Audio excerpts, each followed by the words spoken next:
New Orleans, New Year's Day.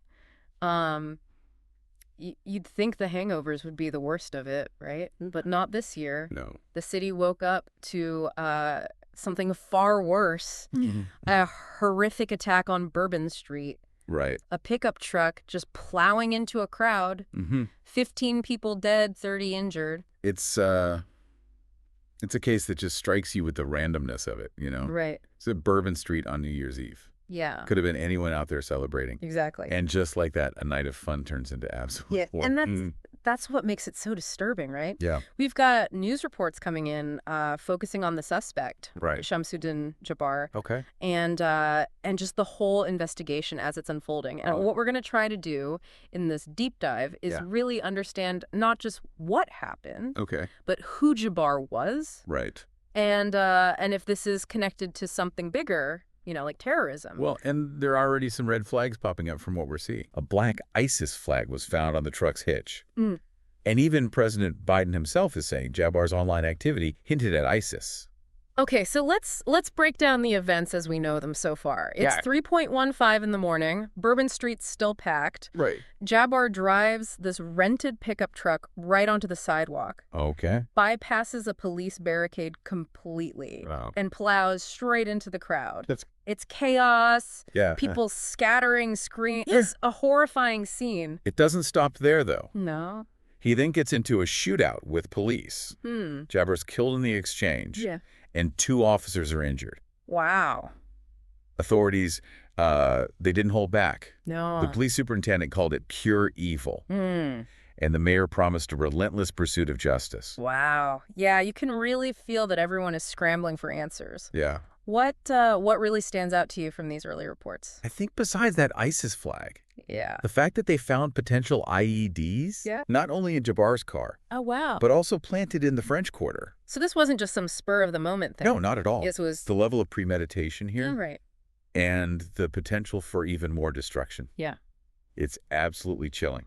Wow, what kind of IEDs are we talking about here? Well, the specifics haven't been released yet, Okay. but the fact that there were multiple devices Right. suggests a much more calculated plan. Yeah. You know, imagine if those IEDs had gone off in a crowded area like the French Quarter. Oh, my God. The casualties could have been astronomical. Yeah. That's terrifying. It is. And it raises so many questions about Jabbar's intentions, right? Like, was he acting alone or was this a coordinated effort? That's what the FBI is trying to figure out. Oh. They're not ruling out the possibility that he had help, Okay. which makes this even more unnerving. All right, so let's try to understand the man behind the wheel here a little bit. Yeah. Who was Shamsud-Din Jabbar. On the surface, he seems almost ordinary. Really. Okay. 42 years old. Okay. U.S. Army veteran. Born in Beaumont, Texas. Okay. Served from 2006 to 2015. Okay. Even deployed to Afghanistan in 2009. Okay. He was an administrative clerk, though. Okay, so not frontline. Right, not directly in combat. Correct. More handling paperwork, data entry, that kind of thing. Honorably discharged as a staff sergeant in 2020. Okay, so seemingly a normal military career, but there's also this detail. Yeah. He tried to enlist in the Navy back in 2004. Right. But it never materialized. Was there something about the military that appealed to him? It's hard to say. Yeah. The sources don't really give specifics on that. Okay. But what is interesting is that his criminal record before this was relatively minor. Okay. Misdemeanor theft charge in 2002.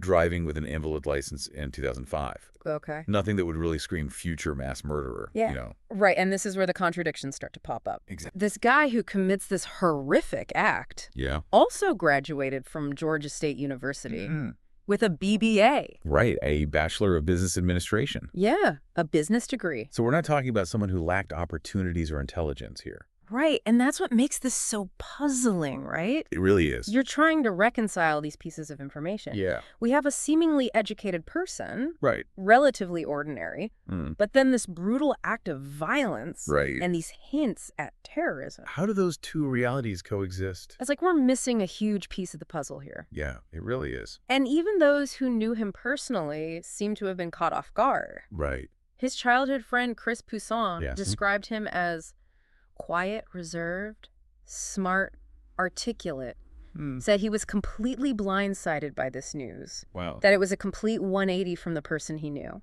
And speaking of his past, Yeah. Hussein also mentioned that Jabbar's social media was mainly focused on his Muslim faith, but in a positive and peaceful way. Okay, so again, more contradictions. It's like we're dealing with these multiple conflicting narratives. Yeah, is it possible that his online persona was just a facade? That's definitely a possibility. Okay. You know, maybe even a way to deflect suspicion. Right. Investigators are going to be looking into that for sure. Right. Did his online activity reveal a darker side? Mm-hmm. You know, maybe through private messages or encrypted channels. Okay.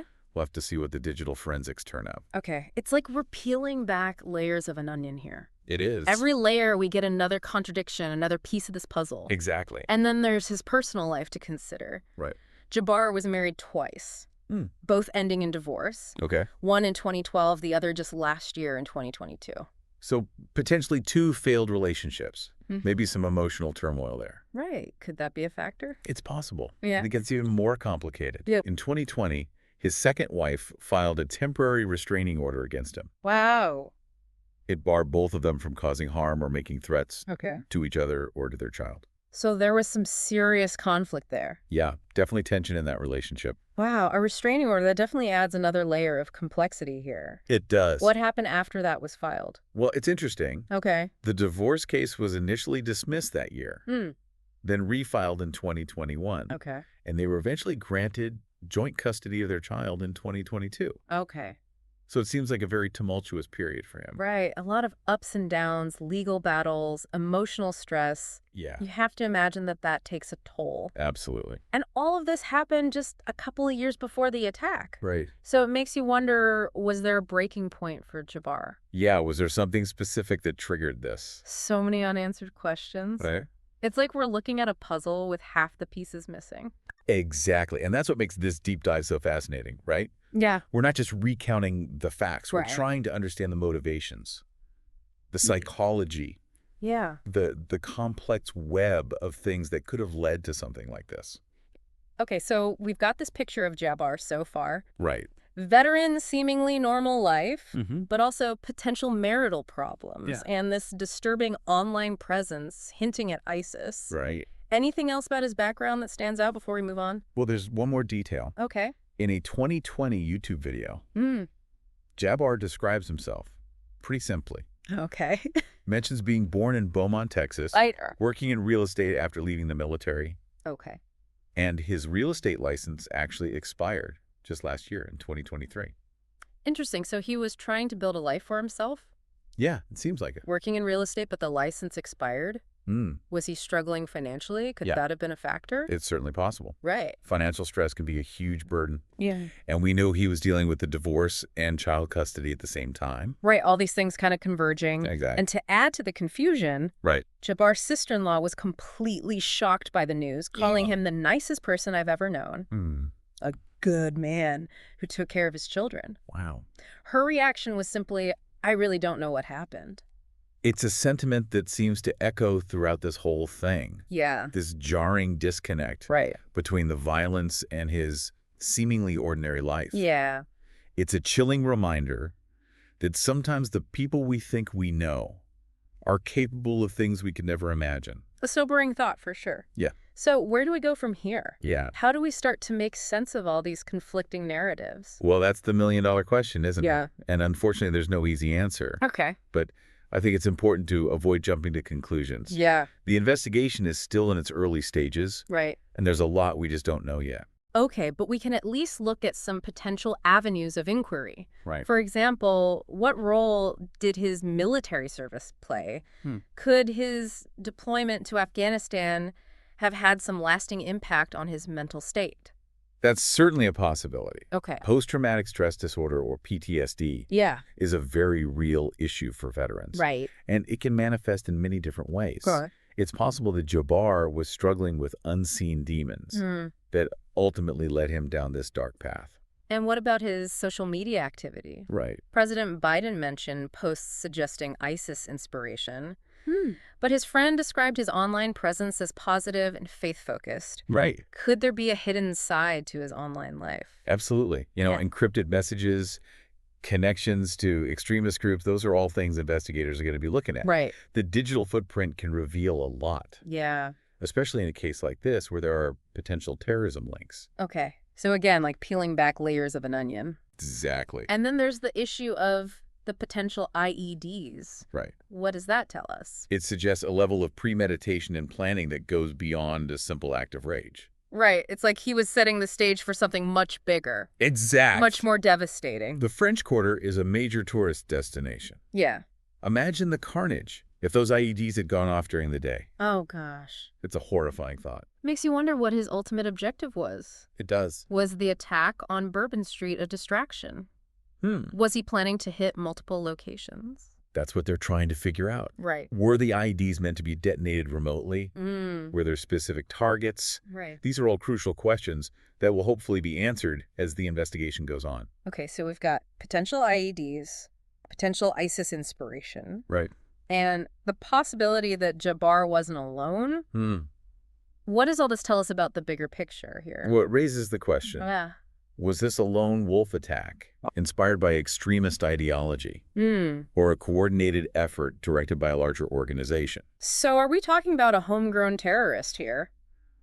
Possibly. Okay. Someone who self-radicalized online and acted independently. Right. Or a network of individuals working together to carry out a plan. Yeah. It's too early to say for sure. Way too early. But both scenarios are possible. Both are on the table, and that's what makes this so complex and so unnerving. Right. We're dealing with this blurry line between individual motivations and the influence of these broader extremist ideologies. It's like trying to untangle a knot that's been tightened over years, maybe even decades. Right. And it makes it incredibly difficult to pinpoint one cause, Right. one explanation for his actions. It's not as simple as saying he was radicalized online or that he just snapped. It's about understanding the interplay of all these factors, Right. how they might have culminated in this. Yeah, it's about seeing the individual, but within the context of their environment, their experiences, Their background. and the broader forces that might have shaped their worldview. Exactly. Okay, so we've delved into Jabbar's background, explored some of these psychological factors, All right. considered the possibility of extremist influence. Yeah. But what about the victims? Oh, that's an important point. Yeah. It's easy to get caught up in the investigation and the search for answers. Yeah. But we can't forget about the human cost of this. Right. 15 people lost their lives, 30 others were injured, Right. and countless more are dealing with the trauma. Yeah, it's a stark reminder that behind every headline, behind every statistic, there are real people, real families whose lives have been changed forever. Absolutely. And it's crucial to remember these victims weren't targeted. Right. They were just in the wrong place at the wrong time. Yeah. Caught in the crossfire of someone else's rage. It's a sobering thought, and it makes you wonder, how do we prevent something like this from happening again? It's a question that we're always going to be asking ourselves. Yeah. And there are no easy solutions. Right. But I think it starts with recognizing that this isn't just a law enforcement issue. Okay. This is a societal issue. So you're talking about addressing the root causes of extremism. Exactly. Promoting tolerance and understanding, creating a culture where people feel safe to get help and express their struggles. It's about fostering a sense of community, a sense of shared responsibility, where we look out for each other. And we work together to create a more just and equitable world. Okay, so we've covered a lot of ground here. We have. But it feels like we're just scratching the surface. I think so. There's still so much we don't know about Jabbar's motivations, his connections, the full extent of his plans. And that's the nature of these investigations. Yeah. It's slow, it's painstaking. Piecing together these fragments of information. Analyzing evidence, following every lead. No matter how small. So what are some of the key takeaways for our listeners so far? Well, I think the most important takeaway is that this case is a stark reminder of just how complex human behavior is. Okay. There's no easy answer here. We're dealing with a web of interconnected factors. Yeah. And it's crucial to approach this with an open mind. A willingness to challenge our assumptions. And a deep sense of empathy for all those involved. Yeah. It really is a case that makes you question everything you think you know about who's capable of this kind of violence. Like we want there to be a clear profile, Yeah. easy answers, Right. but this just doesn't fit neatly into any box. It really doesn't. Yeah. And that's why we have to consider all the angles. Okay. Let's go back to his military service for a second. Okay. So he wasn't on the front lines, like we said. Right. But even administrative roles Yeah. can expose you to trauma. So you're talking about like dealing with casualty reports, Yeah. processing sensitive information, Exactly. witnessing the aftermath of attacks, even... All of that. And, Jabbar was honorably discharged. Right. But we don't know what kind of support he got when he came home. Right. Did he have trouble readjusting to civilian life? Did he bury those traumatic memories? Okay. And they just resurfaced in some distorted way later on. So it's possible that Afghanistan planted a seed It's possible. that grew into something much darker over time. It's definitely a possibility. We know PTSD can manifest years later, Right. and it can look like a lot of different things. Yeah. Anxiety, depression, anger, even violence. Okay, so that's one thing to consider.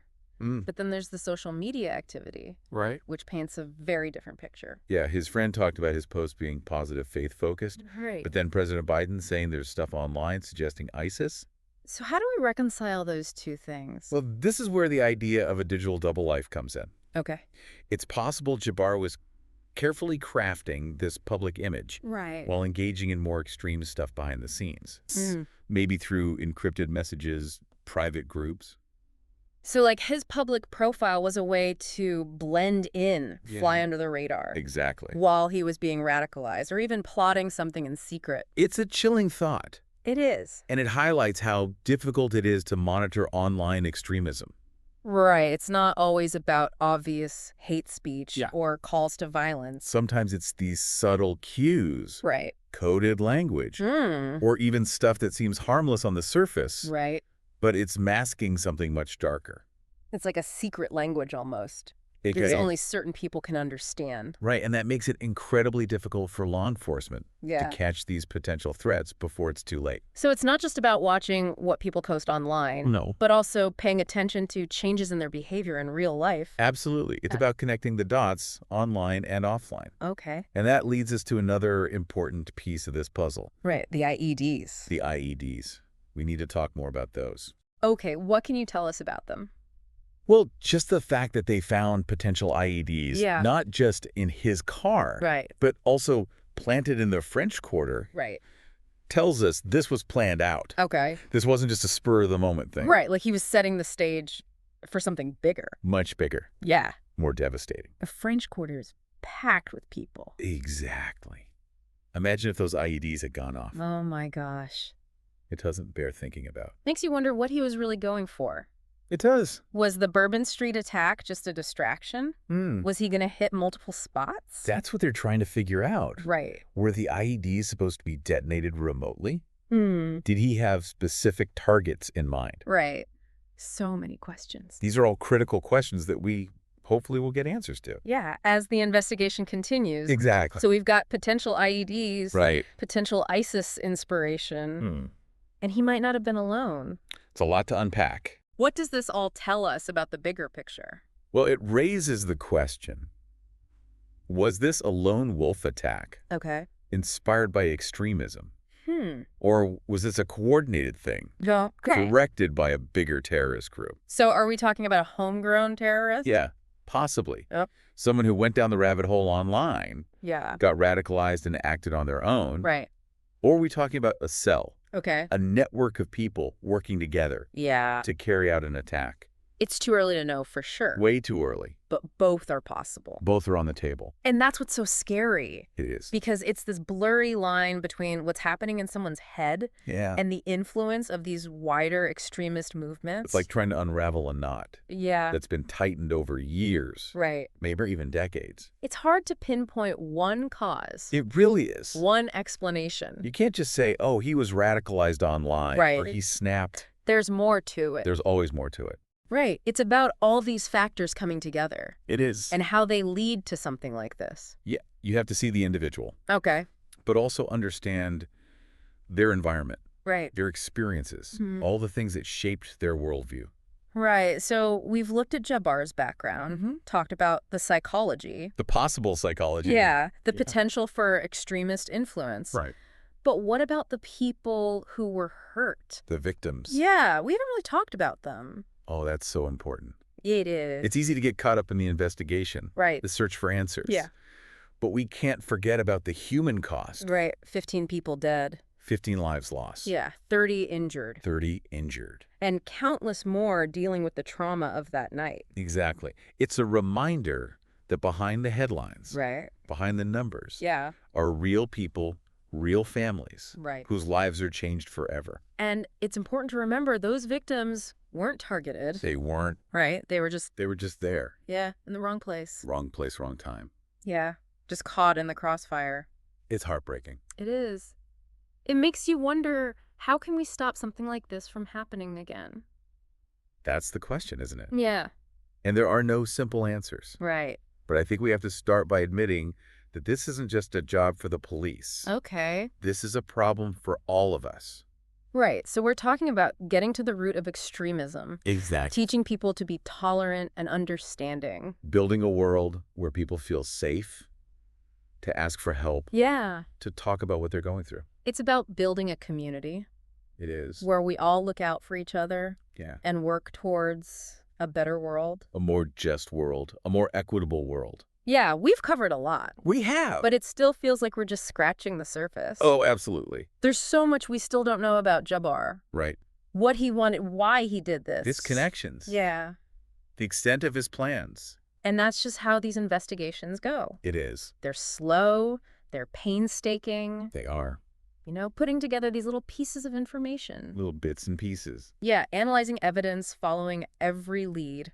no matter how small. So for our listeners, what are the big takeaways so far? I think the biggest takeaway is that this case is a powerful reminder of how complex people are. Right. There's no easy answer here. There's no simple explanation. Yeah. We're dealing with a lot of different factors here. Right.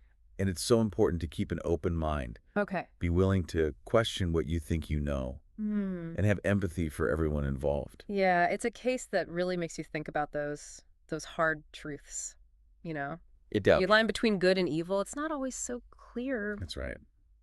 We like to think we can easily categorize people Yeah. as good or bad, but Right. most of us are somewhere in between, capable of both incredible kindness and terrible things. It's like that saying, right? There but for the grace of God go I. Exactly. It makes you realize anyone could be pushed to that edge. Anyone. Yeah. Given the right circumstances, or maybe the wrong circumstances. Right, and that's why it's so important to create a society that cares for people. Yeah. That prioritizes mental health, that offers support. Absolutely. A place where people can talk about their struggles and get help. A place where they feel safe. Yeah, exactly. So it's not just about catching the bad guys. No. It's about creating a world where people don't become bad guys in the first place. It's about stopping it before it starts. Right. Prevention, intervention, rehabilitation. All of that. Addressing those root causes, Yeah. not just reacting after something terrible happens. Exactly. And that brings us back to, what can we do? Right. What can we as individuals actually do to make a difference? I know, it can feel overwhelming. It does. Especially after something as awful as this. Yeah, but you said earlier, even small actions can matter. They can. They really can. It starts with being informed, educating yourself about extremism, about what leads people down that path, Okay. and knowing what resources are out there. So things like being aware of changes in behavior, Yes. noticing if someone's using extremist language online, Right. knowing where to go for help if we're worried about someone. Exactly. It's about being vigilant but not paranoid. Right. Vigilant in a compassionate way.